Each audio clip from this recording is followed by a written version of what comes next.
Welcome to another episode of the Right Side of History. Today we're going to be talking about Christopher Columbus. Columbus was Italian, but he sailed for Spain. Today we're going to talk about what Christopher Columbus did, what he was looking for, and how that changed the world. While Columbus's success encouraged a lot of other European explorers to head west and start exploring the New World, it also had a devastating impact on the natives that were living in the Caribbean. Thousands of them died because of disease. So today, we're going to tell the story of Christopher Columbus and his exploration of the New World. And that story begins with Columbus meeting King Ferdinand and Queen Isabella of Spain and asking them to outfit him with 3 ships so that way he could go explore and try to find a shorter route to Asia. Let's see what happens when Columbus sits down with King Ferdinand and Queen Isabella.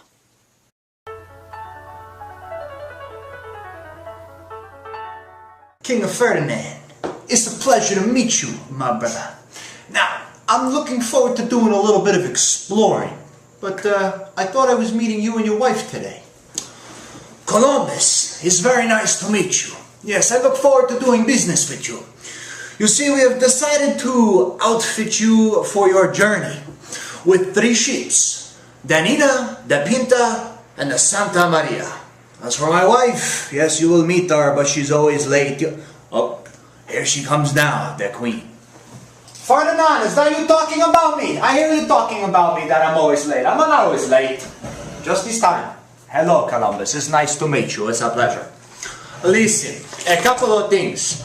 We are excited for you to be going on this journey. Don't get me wrong, okay?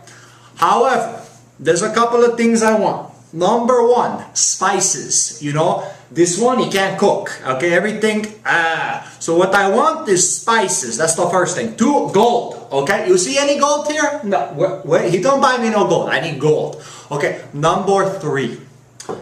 When we get spices right now, we have to go to India. It takes a long time. Too long. So, what we want to find is an all-water route to Asia. You hear? All-water route to Asia.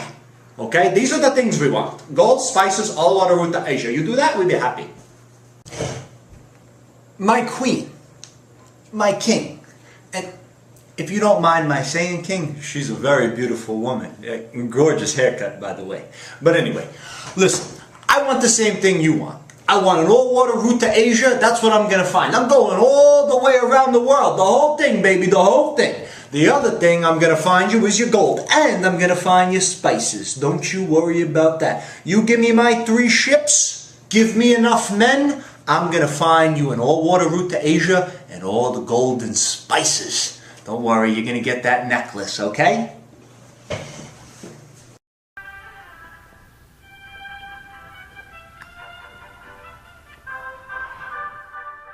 So this is what Columbus really thought the world looked like. He began his journey where it said start, and he thought he was going to go all the way around the world and end where it says end, which is actually next to India. So he thought this was how the world really looked. However, what he didn't realize was this orange section, North America, South America, and Central America were there. He had no idea that that existed. So when Columbus set sail, he left on his 3 ships called the Nina, the Pinta, and the Santa Maria. And he took a total of about 90 men. And they actually landed in the modern-day Bahamas. If you look at the right side of the map, you'll see it says Columbus lands here, which is on modern-day Haiti and the Dominican Republic. So even though Columbus thought he was in India, he really landed in the Dominican Republic.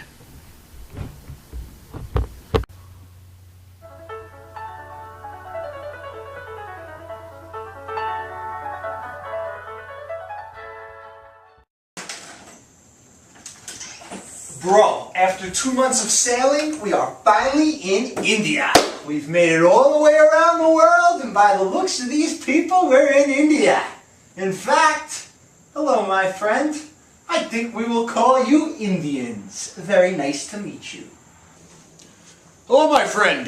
Columbus, did you say your name is? Pleasure to meet you, but you're not in India. You're in the Caribbean. We're actually part of a tribe called the Arawaks. In fact, you're nowhere near India. India's like 10,000 miles from here, actually. Bro, What are you talking about?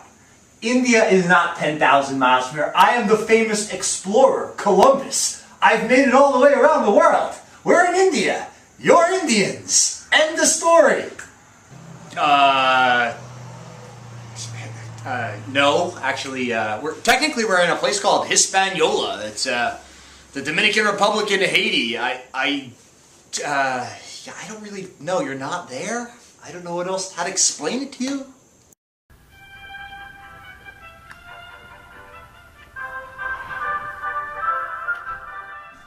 Columbus would return to Spain, and soon enough he would learn that he did not discover India. He had not found an all-water route to Asia. He did not go all the way around the world. However, because he discovered all of this new land that nobody knew existed, a whole bunch of other European explorers started to make their way west. And in addition, Queen Isabella and King Ferdinand wanted Columbus to go back to see if he could find more spices and goods and gold. Now, the other thing that happened when Columbus went back to the Caribbean islands was he wanted to get stuff back to Spain quick. He wanted to start trade. And he was very, very ruthless about it. He basically wanted to run the island like he was a dictator. And the other thing that happened was the Europeans brought over lots of disease, things like smallpox that the Native Americans were not immune to. And these things killed the natives in massive numbers. So let's head back to what Columbus thinks is India, but is really the Caribbean islands, to see how Columbus and his Native American friend, the Arawak, set up a trade between the two countries.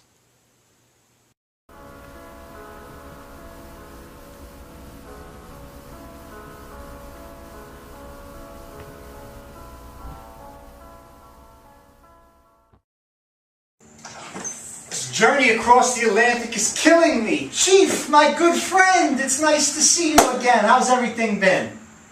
Oh, Mr. Columbus, welcome back, but things have not been well. Those men you left, they spread disease, they fought with my people. Things are not going well between my tribe and your people, Mr. Columbus. We don't appreciate the way you're treating us. Bro, I don't care, okay? I don't care. Here's the deal. We're going to start trading. My country and your country. And by trade, I mean you're going to pretty much give me what I want, and I'll give you a few things to grow here, okay? I got a name for this trade. What do you think about? It's going to be called the Colombian, how do you like that? The Colombian exchange. You know, a little exchange between my country and your country.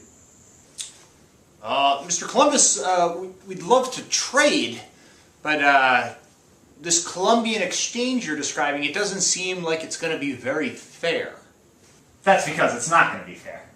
Now, listen, the other thing, I expect all of you people to convert to being Catholic. Alright? That's the other thing that we got going on here. Alright? But Mr. Columbus, we already have a religion. We have our own religion. And, by the way, with this trade and constantly meeting your people, all of our people are getting sick. It seems that the only thing we're trading here is disease, and our people are dying. Chief, you're suspect. And let me tell you something. You're going to get them people converted, and you're going to start giving me what I want. Or all of you are going to be slaves.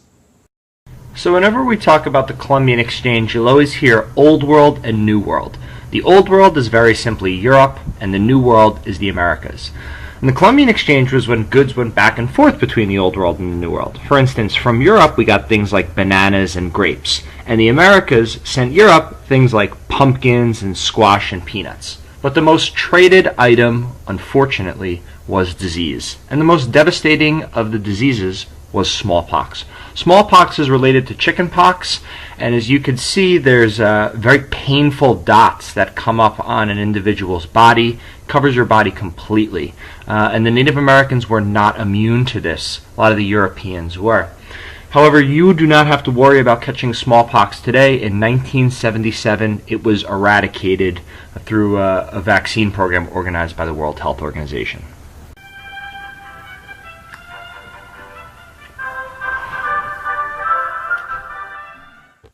Welcome back. So, today we've learned a little bit about Christopher Columbus. We learned about the fact that when he came to the New World, he set up trade in what was called the Columbian Exchange, where goods came between Europe and the New World, and also things went from the New World back to Europe. We also learned about the spread of disease and the harsh treatment of Columbus by the Native Americans. Nobody can dispute that Columbus had a major impact on the world. It was because of his bravery that we actually learned that there was this new land that existed. So in the next couple of days, we're actually going to talk about whether Columbus was a hero because of his incredible discovery and how that changed the world, or really more of a villain because of the way he treated the natives and spread disease. However, we still haven't answered one really big question, which is, who really discovered America? Because when you ask most kids who discovered America, first thing they say is Columbus. But as we learned in the video, that's not true. So who did discover America? Unfortunately, the answer is not really a clean one. It was definitely not Christopher Columbus. A lot of people give credit to this guy, Leif Erikson, who sailed in the year 1000 AD. And while he is credited with discovering the Americas, he never discovered the United States of America. He actually discovered Canada. Some people give credit to this man, John Cabot. He sailed in the late 1400s, but again, most people think that he actually landed in Canada and never touched the United States. Maybe it was this man, Ponce de Leon, who sailed in the early 1500s and was looking for the Fountain of Youth. But we're definitely not sure that he was the first person to discover the United States. There's another question that remains. Who is the United States of America named after? And that credit goes to this man, Amerigo Vespucci. Amerigo Vespucci was very popular. He was a Spanish sailor in the 1500s. And while he did a lot of sailing around the Americas, he also never stepped foot on United States soil. So the short answer is, we don't know. Who knew, right? Well, thanks for watching another episode of The Right Side of History. I'll see you next time. Happy Columbus Day.